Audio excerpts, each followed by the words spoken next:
সব কিছু প্রয়োজন হয়, রব্বুল আলামিনের কোনো কিছুর প্রয়োজন নাই, প্রয়োজনের ঊর্ধ্বে তিনি।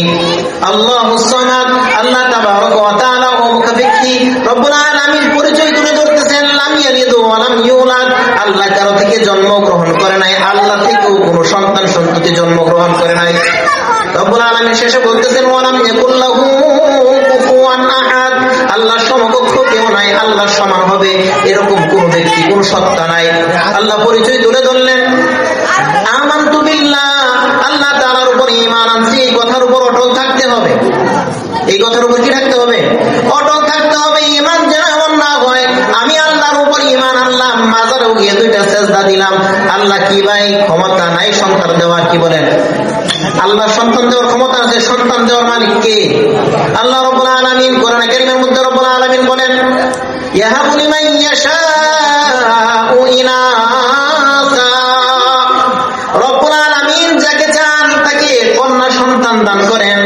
কন্যা সন্তানের ফজিলত সম্পর্কে রাসূল সাল্লাল্লাহু আলাইহি ওয়াসাল্লাম থেকে হাদিস বর্ণিত হয়েছে। রাসূলুল্লাহ সাল্লাল্লাহু আলাইহি ওয়াসাল্লামের যুগে কন্যা সন্তান হইলে ইসওয়াদ্দাত উজুহাহুম, মানুষের চেহারাগুলো কালো হয়ে যাইত, মানুষের চেহারাগুলো লজ্জায় কালো হয়ে যাইত। তারা কন্যা সন্তানকে নিজের জন্য দূষণীয় মনে করত, লজ্জাকর মনে করত। কন্যা সন্তানের নারীদের কোনো সম্মান ছিল না ওই সমাজের মধ্যে। বাচ্চা সন্তান, কন্যা সন্তানকে জিন্দায় দাফন করা হইতো। দাহিয়াতুল কলবি রাদিয়াল্লাহু তাআলা আনহুর প্রসিদ্ধ ঘটনা, ওই সময় যখন তিনি এখনো মুসলমান হয় নাই, ব্যবসায়ী মানুষ ছিল, চলে গিয়েছিলেন নিজ স্ত্রীকে গর্ভবতী রেখে ব্যবসার কাজে চলে গিয়েছিলেন। স্ত্রীকে বলে গিয়েছিলেন যদি তোমার পেটে যে গর্ভবতী, তুমি যে গর্ভবতী, তোমার পেটের মধ্যে যে সন্তান আছে, সন্তান যদি আমি আসার আগে হয়ে যায় আর মেয়ে হয়, আমি যেন এটাকে না দেখি, হত্যা করে ফেলবা, কবর দিয়ে ফেলবা, মেরে ফেলবা। আর যদি সন্তান ছেড়ে সন্তান হয় জীবিত রাখবা, আমি আসবো, আমার উত্তরাধিকারী হবে।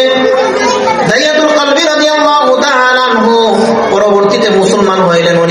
উনি বলেন, বর্ণনা করেন, আমি যখন ফিরে আসছি মেয়েটা বড় হয়ে গিয়েছে, আমার সাথে চলতে ফিরতে পারে, আমার সাথে সে দৌড়াইতে পারে, হাঁটতে পারে, বাবা ডাকতে পারে। মা যখন দেখায় দিল এটা তোমার বাবা, মেয়েটা কাছে আসলো, আমাকে আদর করতে শুরু করলো, বাবা বাবা ডাকতে শুরু করলো, আমার মায়া মোহাব্বত লেগে যাইতেছে।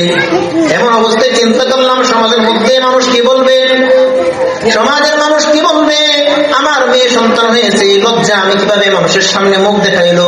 দাহিয়াতুল কলবি নিজেই ঘটনা বর্ণনা করতেছেন যে আমি তখন এক কাজ করলাম, মেয়ের মাকে বললাম মেয়েকে সাজিয়ে দাও, আমি ঘুরতে যাবো, বেড়াইতে যাবো। ওই দাহিয়াতুল কলবি তিনি মেয়েকে নিয়ে সাজিয়ে গুছিয়ে নিয়ে মরুভূমিতে গেলেন, এক লোকালয়হীন জায়গায় চলে গেলেন, যখন মানুষ থাকে না, নিজেই কবর খুঁড়তেছেন। আর ওই সন্তানকে কবর খোদার পরে নিজ হাতে ওই সন্তানকে পিটিয়ে মেরে মাথার মধ্যে আঘাত করে ওই সন্তানকে জিন্দা দাফন করে দিলেন। নাউজুবিল্লাহ। ওই সময় মেয়েদের কোনো স্থান ছিল না সমাজের মধ্যে, সম্মান ছিল না, নারীদের সম্মান ছিল না। তখন আল্লাহ তাবারক ওয়া তাআলার হাবিব মেয়েদের সম্মান উন্মোচন করলেন, মানুষের সামনে মেয়েদের সম্মান তুলে ধরলেন।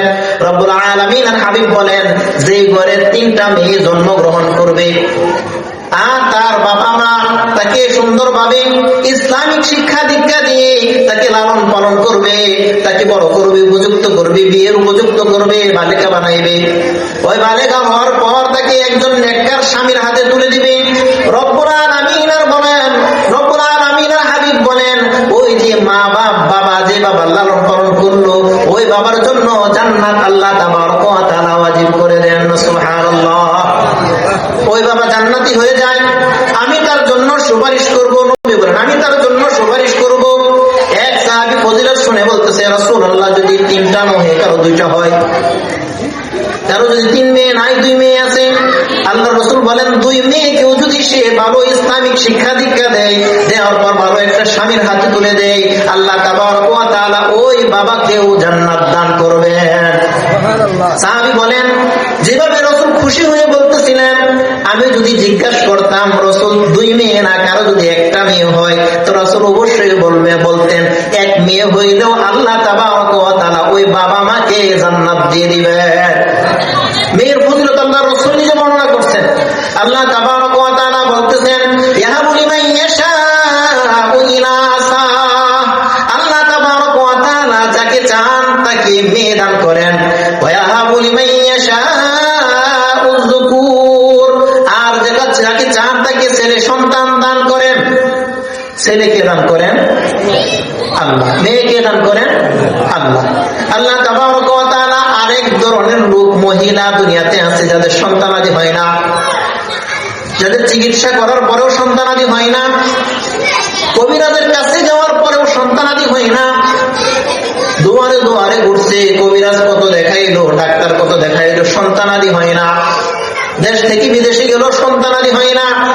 রব্বুল আলামিন বলতেছেন সন্তান দেই তো আমি, কবিরাজে কি করবে? কি বলেন?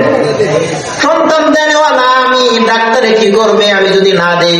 রব্বুল আলামিন বলেন ওয়াজালু মান ইয়াশাউ আকিমা, আমি যাকে চান, রব্বুল আলামিন যাকে চান তাকে বান্দা বানায় রাখা দেন।